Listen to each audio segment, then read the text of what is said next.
د خدای نه ډېر خفه و، یو څو ړانده د خدای نه ډېر خفه و. نن مې لیده د خدای نه ډېر خفه و، یو څو ړانده د خدای نه ډېر خفه و. دا چې ولاړو د ړندو په سترګو هغه باڼه د خدای نه ډېر خفه و. دا چې ولاړو د ړندو په سترګو هغه باڼه د خدای نه ډېر خفه و چې سایه د پلار لیدلې نه وه، هغه واړه د خدای نه ډېر خفه و. چې سایه د پلار لیدلې نه وه، هغه واړه د خدای نه ډېر خفه و چې پښتنو نه به خدای ډېر خفه و، که پښتانه د خدای نه ډېر خفه و. چې پښتنو نه به خدای ډېر خفه و، که پښتانه د خدای نه ډېر خفه و. دا همیشه خدای دې خفه کېږي نه، خو زه او هغه د خدای نه ډېر خفه و. همیشه څه د خدای نه ډېر خوشحاله، دا همیشه څه د خدای نه ډېر خفه. د زول په څوکې دې اوږدې غوښتې، تا دې له غوښتې او تا چې جانانه لوپټې غوښتې، تا دې له غوښتې. کور دې پې جوړ کړو کاروبار له دې پې وده ورکړه، کور دې پې جوړ کړو کاروبار له دې پې وده ورکړه، او تا چې د خدای په نوم چندې غوښتې، تا دې له غوښتې. ډېر ښه دی. مننه. کور دې پې جوړ کړو کاروبار له دې پې وده ورکړه، او تا چې د خدای په نوم چندې غوښتې، تا دې له غوښتې. توره په تور باندې دې تور کړل توریالي د وطن، توره په تور باندې دې تور کړل توریالي د وطن، تا چې پرون د دوی نامې غوښتې، تا دې له غوښتې.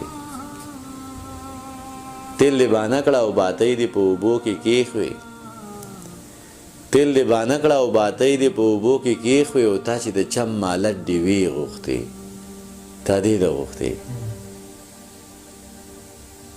نن دې په خپله غریبۍ کې لوی خیرات کړی و، نن دې په خپله غریبۍ کې لوی خیرات کړی و. یتیمه تا چې نن کاسې غوښتې، تا دې له غوښتې.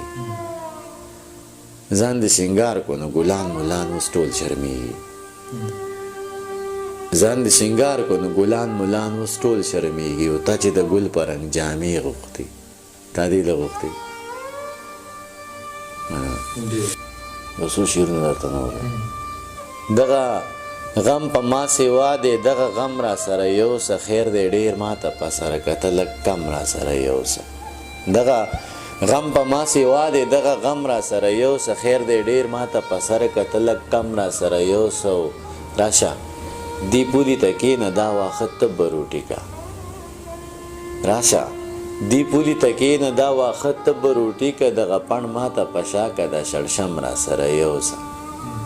راشه دې پولي ته کښېنه دا واښه ته به روټي که، دغه پڼ ما ته په شا که دا شړشم را سره یوسه. د منبر د پاسه ناست یو ته سپینې حورې ستایې، د منبر د پاسه ناست یو ته سپینې حورې ستایې، راشه خلک ژوندون وسو لږ مرهم را سره یوسه.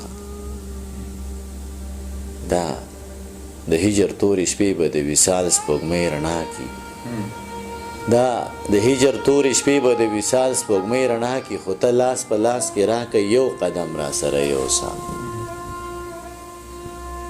دا د هجر تورې شپې به د وصال سپوږمۍ رڼا کي، خو ته لاس په لاس کې راکه یو قدم را سره یوسه. او زه د کلي د هوښیار نه بس په دې خبره بیل شوم، زه د کلي د هوښیار نه بس په دې خبره بیل شوم. ما وې ماله قلم راکه د بم را سره یوسه. مننه. زه د کلي د هوښیار نه بس په دې خبره بیل شوم، ما وې ماله قلم راکه د بم را سره یوسه.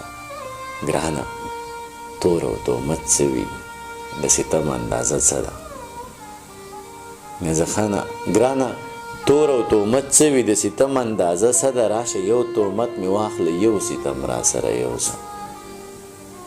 ګرانه تور او تهمت څه وي، د ستم اندازه څه ده. راشه یو تهمت مې واخله یو ستم را سره یوسه. وی د جهل په تیارو کې د روښان فکر خاونده، د جهل په تیارو کې د روښان فکر خاونده. راشه ګران دانشه راشه دا تورتم را سره یوسه.